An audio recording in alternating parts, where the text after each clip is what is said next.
पिछली वीडियो में हमने पढ़ा था drawbacks of regulating act of 1773, जिसको रेक्टिफाई करने के लिए दो लॉस लाए गए थे। पहला था एक्ट ऑफ सेटलमेंट और दूसरा था Pitt's India act. Act of settlement हमने पिछली वीडियो में पढ़ लिया था, तो इस वीडियो में हम पढ़ेंगे पिट्स इंडिया एक्ट 1784। 1780 में विलियम पिट्स की एंट्री हुई पार्लियामेंट में और 1783 में वो यंगेस्ट प्राइम मिनिस्टर बन गए ब्रिटिश गवर्नमेंट के। तो उन्हीं के नाम पे ये लॉ लाया गया है। तो ये लॉ लाया क्यों गया, पहले इसका मेन रीज़न ये पढ़ लेते हैं।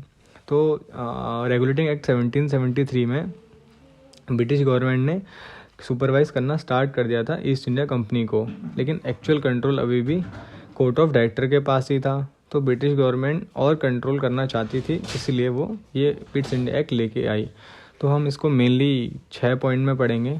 तो सबसे पहला पॉइंट है मोनोपोली ऑफ ट्रेड, कि अभी भी मोनोपोली किसके पास थी। तो मोनोपोली तो अभी भी ईस्ट इंडिया कंपनी के पास थी, मतलब उसके अलावा कोई और कंपनी इंडिया में ट्रेड नहीं कर सकती थी।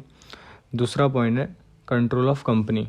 तो पहले रेगुलेटिंग एक्ट ऑफ 1773 में जो कंपनी का कंट्रोल था वो था कोर्ट ऑफ डायरेक्टर के पास, लेकिन पिट्स इंडिया एक्ट में क्या किया गया कि कंट्रोल पॉलिटिकल और कॉमर्शियल कंट्रोल अलग अलग डिवाइड कर दिया गया। कॉमर्शियल कंट्रोल तो अभी भी कोर्ट ऑफ डायरेक्टर देखते थे, जिनकी संख्या थी 24, लेकिन पॉलिटिकल कंट्रोल के लिए देखने के लिए एक नई बॉडी बनाई गई, इसका नाम है बोर्ड ऑफ कंट्रोल, जिसके मेंबर हुआ करते थे 6।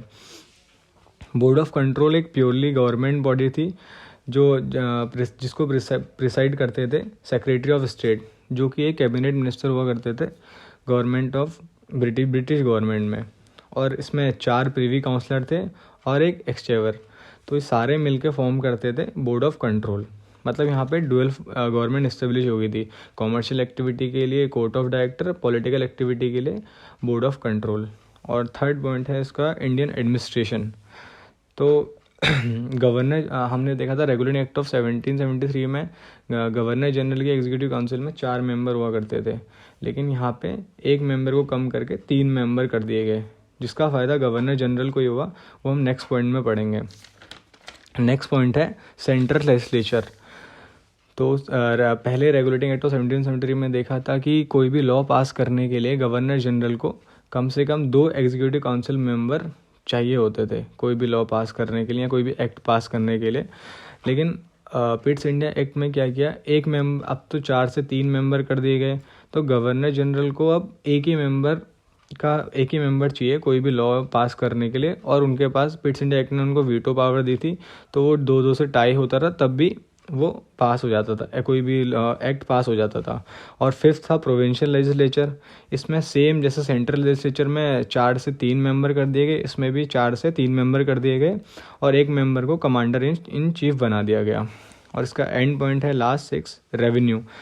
तो जो ब्रिटिश गवर्नमेंट ने ईस्ट इंडिया कंपनी की जो भी टेरिटोरियल पोजीशन थी उसको ब्रिटिश पोजीशन कहना स्टार्ट कर दिया इंडिया में।